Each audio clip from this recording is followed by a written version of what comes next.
So in this video, we're going to go over redox reactions. Redox reactions are also known as rusting or corrosion. You know that by like how the Statue of Liberty was rusted to become green instead of its original color.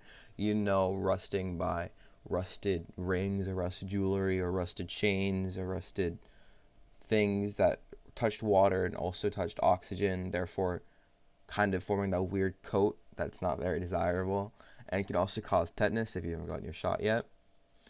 But anyway, the main components, or I guess the only components of redox reactions, are oxidation and reduction. This is kind of counterintuitive, the way that they're named, because oxidation is the process of a metal losing electrons, and reduction is the process of gaining electrons, which is a little confusing. Especially when I was learning it, I found it really confusing, especially over the summer. So, oxidation is losing electrons. So let's say you have a thing of calcium. If you were to oxidize this calcium would become an ion, calcium 2 plus. And as you should know by now, a 2 plus symbol means that it is missing 2 electrons, or 2 electrons are missing, or they're just gone. They're being shared, I guess you could say they're being shared, or they're completely just taken in an ionic compound. And in a reduction, for example, we see this same Ca2 plus gaining those electrons and becoming calcium. So next thing we'll be going over is oxidation numbers. Oxidation numbers are a great way of, the textbook uses the word bookkeeping, your oxidizing agents and your reducing agents.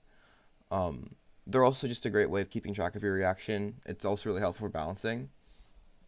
So I'll go over the rules really quickly. So the first rule, elemental form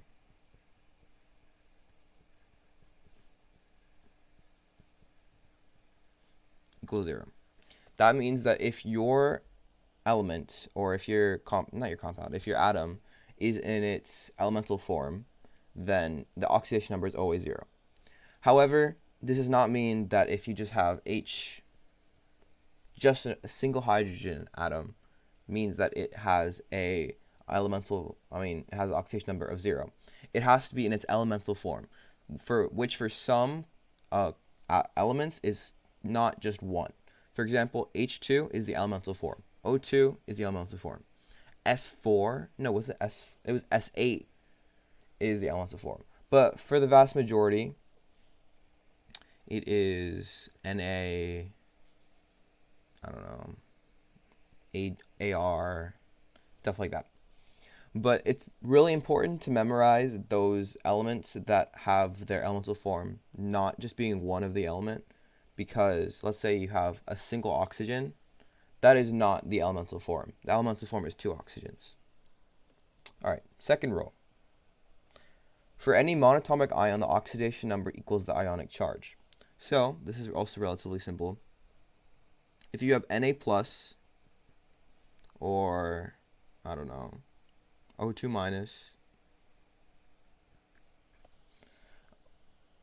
this is the ionic charge that you see here is just the oxidation number.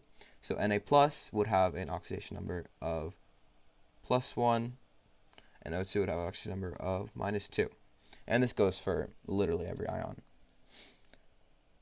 Another important rule, well, I guess kind of just a trend, but very, very overwhelming trend, is that nonmetals usually have negative oxidation numbers, and metals or transition metals or stuff on the left side of the periodic table usually have positive oxidation numbers, although there are exceptions. Like sometimes oxygen, sometimes hydrogen, sometimes fluorine.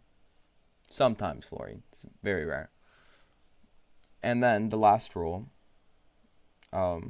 is that the sum of the oxidation numbers of all atoms in the neutral compound is 0. So let's say you have NaCl. NaCl is non-ion. NaCl has an oxidation number by itself, the whole compound, of 0. It has no ionic properties. Therefore, Na plus, the oxidation number of Na plus and the oxidation number of Cl minus, when added together, is 0. And we can see that if you split this into two ions, Na plus and Cl minus, the oxidation numbers are +1 and -1. And when you add them together, it's 0. And that's what we're looking for.